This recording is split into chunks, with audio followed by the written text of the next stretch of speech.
다 함께 기도하심으로 6월 16일 월요일 매일 예배 시작하겠습니다. 기도합니다. 사랑과 은혜가 풍성하신 하나님 감사합니다. 오늘도 주님의 은혜 가운데 우리를 지켜주시고 또 우리가 주님 앞에 나와서 예배할 수 있도록 우리에게 귀한 믿음도 허락하여 주시니 감사합니다. 우리가 오늘도 세상 가운데 살아갑니다. 하지만 우리가 세상의 어떠한 그런 것들을 추구하기보다는 우리가 하나님의 말씀을 먼저 사모하고 또 하나님의 뜻하신 바 하나님이 원하시는 하나님께 영광 올려드릴 수 있는 귀한 일들을 우리가 오늘도 해나갈 수 있기를 원합니다.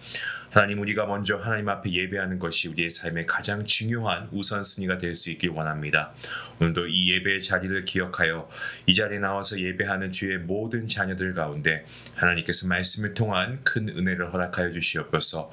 무엇보다 이 시간 주의 말씀 가운데 우리가 새로운 힘을 얻고 용기를 얻고 우리의 믿음을 다시금 세울 수 있는 귀한 믿음의 결단이 있게 허락하여 주시옵시고, 무엇보다 하나님, 이 시간 이 예배하는 순간이 우리에게 가장 기쁘고 평안한 시간이 될 수 있도록 하나님 함께하여 주시옵소서.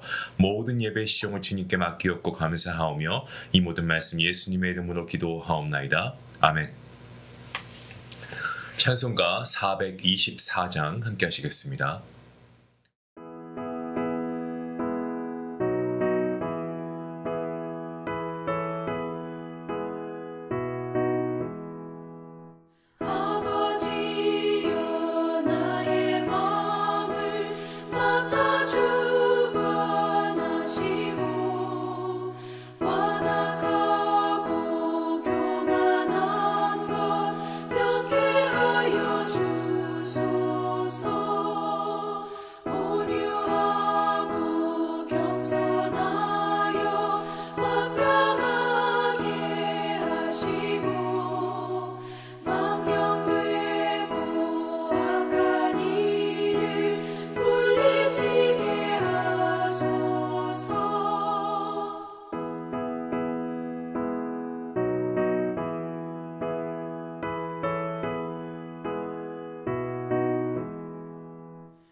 오늘 우리가 함께 볼 말씀은 시편 말씀입니다. 시편 75편 1절부터 10절까지의 말씀 되겠습니다. 함께 말씀을 읽도록 하겠습니다. 1절 말씀입니다. 하나님이여, 우리가 주께 감사하고 감사함은 주의 이름이 가까움이라. 사람들이 주의 기이한 일들을 전파하나이다. 주의 말씀이 내가 정한 기약이 이르면 내가 바르게 심판하리니 땅의 기둥은 내가 세웠거니와 땅과 그 모든 주민이 소멸되리라 하시도다. 셀라. 오직 오만한 자들에게 오만하게 행하지 말라 하며 악인들에게 뿔을 들지 말라 하였노니 너희 뿔을 높이 들지 말며 교만한 목으로 말하지 말지어다. 무릇 높이는 일이 동쪽에서나 서쪽에서 말미암지 아니하며 남쪽에서도 말미암지 아니하고 오직 재판장이신 하나님이 이를 낮추시고 저를 높이시느니라. 여호와의 손에 잔이 있어 술거품이 일어나는도다. 속에 섞은 것이 가득한 그 잔을 하나님이 쏟아내시나니 실로 그 찌꺼기까지도 땅의 모든 악인이 기울여 마시리로다. 나는 야곱의 하나님을 영원히 선포하며 찬양하며 또 악인들의 뿔을 다 베고 의인의 뿔은 높이 들리로다. 아멘. 한번 이러한 예를 여러분들에게 한번 드려보겠습니다. 우리가 만약에 나쁜 사기꾼에게 억울한 일을 당해서 법원에 갔다라고 가정해 보겠습니다. 그리고 그 사기꾼을 고발했다라고 한번 상상해 보겠습니다. 우리의 억울함을 풀어줄 사람은 이제 판사밖에 없습니다. 다행히도 이 사기꾼의 사기 행각임을 나타내는 분명한 그러한 물증, 증거가 있었고요. 근데 그럼에도 불구하고 판사가 사기꾼에게 대해서 무죄 판결을 내린 겁니다. 너무 억울하죠. 근데 이 억울한 마음이 가실 새도 없이 억울한 우리에게 오히려 명예훼손죄로 사기꾼에게 돈을 더 내라고 하는 판결이 나왔다라고 가정해 보겠습니다. 그 순간 아마 이게 어떻게 된 영문인가라고 하면서 나중에 알고 보니까 재판장이 뒤에서 몰래 이 사기꾼에게 뇌물을 받은 거죠. 이게 얼마나 생각만 해도 가슴 답답하고 정말 황당하고 그러한 일이 아닐까 생각을 해봅니다. 만일 이 세상을 통치하는 우리 하나님께서 공의의 하나님이 아니시고 공의의 재판장이 아니시고 불의한 재판장이라고 하신다면 과연 우리는 어디 가서 이 억울함을 하소연할 수 있을까요? 하지만 너무나 다행히도 그리고 감사하게도 온 우주 만물을 통치하시는 우리 만군의 여호와 하나님 정의로운 심판자이시죠. 그래서 오늘 시인은 이 공의로운 재판장 되시는 하나님께 감사와 찬양을 올려드리고 있습니다. 본문 1절 말씀을 보시면 주님의 백성들이 하나님께 마음을 다하여 감사를 드리고 있습니다. 이들이 주님께 감사드리는 이유에 대해서 뭐라고 이야기하고 있습니까? 주의 이름이 가까움이라 라고 그렇게 이야기하고 있습니다. 이 말씀이 무슨 말씀이냐면 주님께서 늘 주님의 백성들과 함께 하신다라는 것을 의미하고 있습니다. 예, 임마누엘의 하나님이시죠. 하나님께서 언제나 우리와 함께 하신다는 사실, 이것이 시인에게도 큰 위로가 되었고 심지어 감사의 제목이 되었다라는 것을 우리가 보게 됩니다. 이와 같이 하나님께서 나와 함께 하신다 이 사실을 깨닫는 순간 감사가 절로 나올 수밖에 없죠. 하나님의 선택받은 이스라엘 백성들, 그들은 하나님께서 그들과 함께하며 행하신 놀라운 일들을 외치면서 널리 세상에 선포하고 있습니다. 본문 2절 말씀을 보니까 하나님께서 친히 이스라엘 백성들에게 말씀하십니다. 뭐라고 말씀하십니까? 내가 재판할 날을 정해 두었다. 그 정한 날이 되면 내가 공정하게 심판할 것이다 라고 선포하고 계십니다. 우리가 살고 있는 이 세상, 천년 만년 이 세상이 유지될 거라고 우리가 생각하지만 착각이죠. 끝이 있습니다. 심판의 날이 있습니다. 그 날이 오면 공의의 하나님께서 바르게 공정하게 심판하실 것입니다. 우리는 그것을 믿고 우리가 하나님께 말씀 안에서 올바르게 살아가야 하겠죠. 이어서 3절 말씀을 보시면 그 내용이 다음과 같습니다. 땅과 그 모든 주민이 흔들려 요동하며 흔들린다고 해도 하나님께서 땅의 기둥을 붙잡고 계신다라고 하죠. 이 세상을 살아가며 우리 삶이 흔들릴 때가 사실 하루 이틀 뿐이겠습니까? 정말 많죠. 우리가 살면서 흔들릴 때가 너무 많습니다. 흔들리고 싶지 않아도 세상이 우리를 가만히 두지 않습니다. 때로는 어려운 상황이 우리를 흔들기도 하고요. 또한 우리가 사랑하는 주변인들이 우리를 흔들어 놓기도 합니다. 심지어는 가족까지도 말이죠. 저와 여러분들 그리스도인입니다. 우리 모든 그리스도인의 소망은 무엇입니까? 흔들리지 않는 반석 되시는 하나님, 그 하나님께서 우리와 함께 하신다는 사실, 이게 우리에게 참 소망 아니겠습니까? 산이 흔들리고 바다가 요동쳐도요, 우리의 반석 되시는 하나님 결코 요동치 않으시고 흔들림이 없으신 분인 줄로 믿습니다. 그 하나님을 우리는 신뢰하며 나아가죠.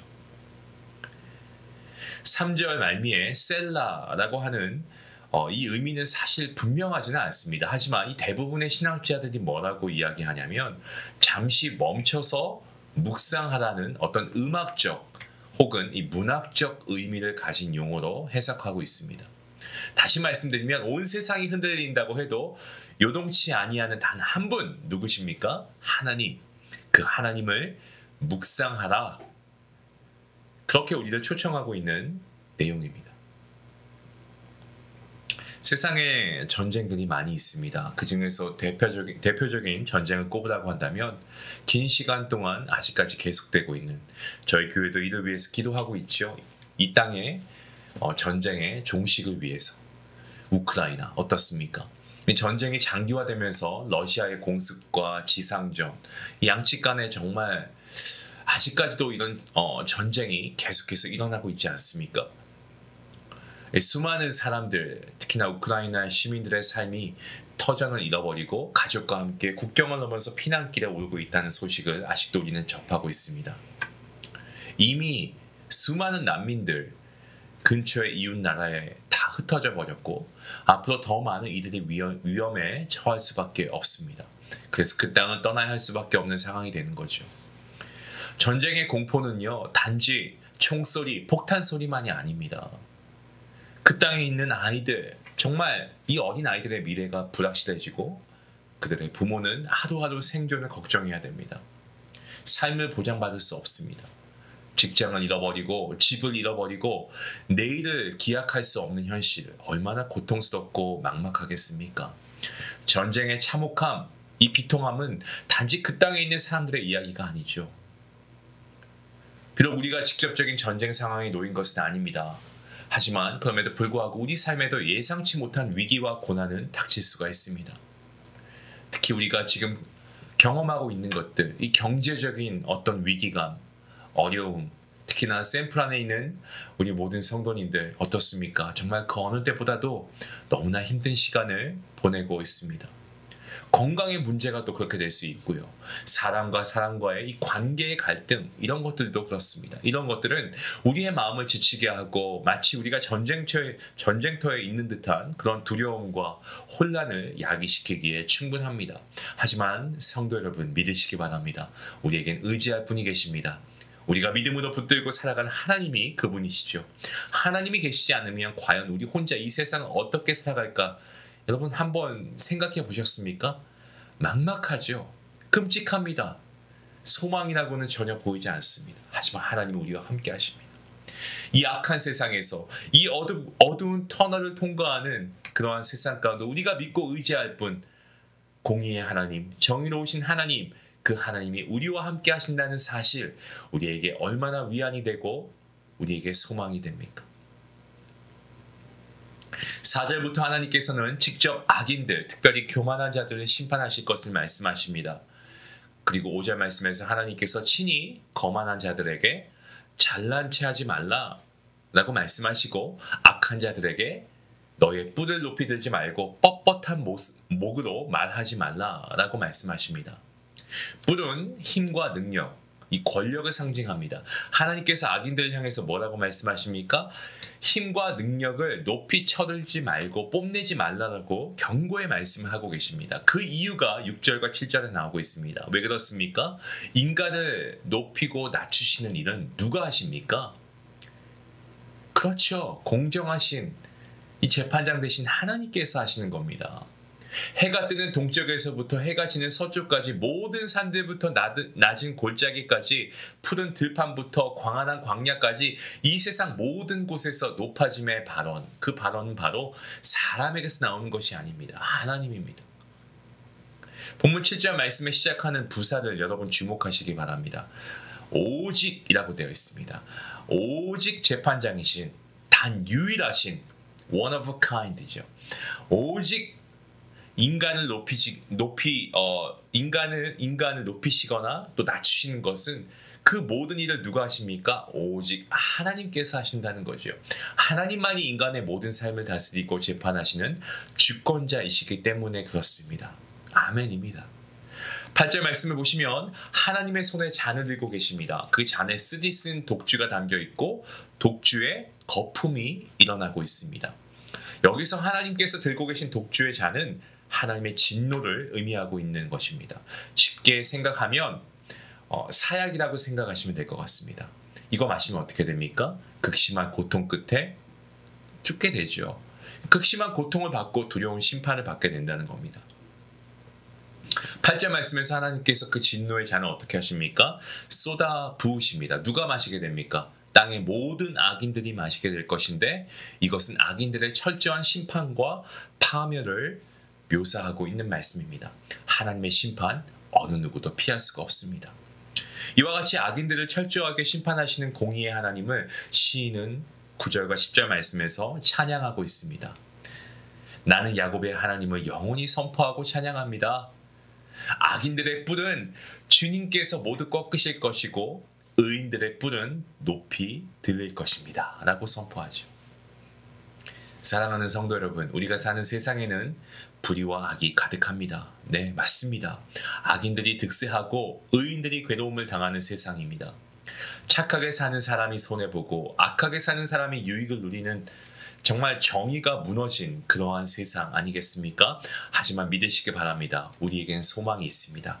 정의로우신 하나님께서 이 세상을 다스리고 통치하고 계시는 줄로 믿습니다. 그리고 그 하나님께서 정하신 때가 되면 모든 불의와 악을 심판하실 것입니다. 공의로운 재판장 되시는 하나님께서 계심을 우리가 기억하면서 언제나 정의로운 삶을 추구하십시오. 남들이 이렇게 하니까 나도 이렇게 해야 되겠다. 나도 불의를 할 수 있지 않을까? 여러분 그렇게 하셔서는 안 됩니다. 정의를 추구하십시오. 때가 되면 의로운 재판장 되신 하나님께서 의로운 삶에 대한 상급을 분명히 베풀어 주시고 악인들에게는 심판을 멸하실 것입니다. 공의의 하나님께 감사와 찬양을 돌리고 우리 하나님을 따라 정의로운 삶을 살아가는 그러한 성도님들 될 수 있기를 주님의 이름으로 간절히 축원합니다. 기도하시겠습니다. 공의의 하나님, 세상이 불의에 가득 찼고 악인이 득세하는 현실 가운데서도 하나님께서 여전히 살아계심을 우리는 분명히 믿습니다. 그리고 이 모든 것을 지켜보고 계시죠. 정하신 날에 반드시 심판하신다라는 말씀을 우리는 믿습니다. 우리가 억울한 일을 당할 때 사람들에게 위로받으려고 하는데 그렇지 않는다라고 해도 의로우신 하나님 앞에 우리의 마음을 쏟아내올 수 있도록 허락하여 주시고 하나님 우리의 삶이 정말 하나님 앞에서 더욱더 온전한 삶이 될 수 있도록 바른 삶이 될 수 있도록 인도해 주시옵소서. 우리의 삶이 흔들리는 가운데서도 우리를 붙드시는 주님을 신뢰하게 하시고 악을 행하지 않고 하나님이 공의로우신 하나님이신 것처럼 하나님의 자녀인 우리 모두도 공의로운 정의로운 삶을 살아갈 수 있도록 인도해 주시옵소서. 세상이 주는 불안과 두려움이 아니고 하나님이 주시는 평안과 소망으로 오늘 살아갈 수 있도록 인도하여 주시옵소서. 감사하며 예수님의 이름으로 기도하옵나이다. 아멘. 오늘 말씀을 생각하시면서 우리가 살면서 억울한 일이 생기거나 또 불의한 현실을 볼 때 내 마음의 반응을 곧바로 우리가 어떤 말이나 행동으로 옮기기 전에 먼저 우리가 무릎 꿇고 하나님의 정의를 하나님의 공의로우심을 우리가 신뢰하며 기도할 수 있기 원합니다. 오늘 하루 억울한 상황 속에서도 공의의 하나님을 기억하며 불평 대신에 감사와 믿음의 고백을 우리가 하나님께 올려보면 어떨까요? 그게 오늘 이 말씀을 듣고 우리가 믿음으로 행해야 할 첫 믿음의 걸음이 될 수 있기를 원합니다. 같이 함께 말씀을 생각하시면서 기도하시겠습니다.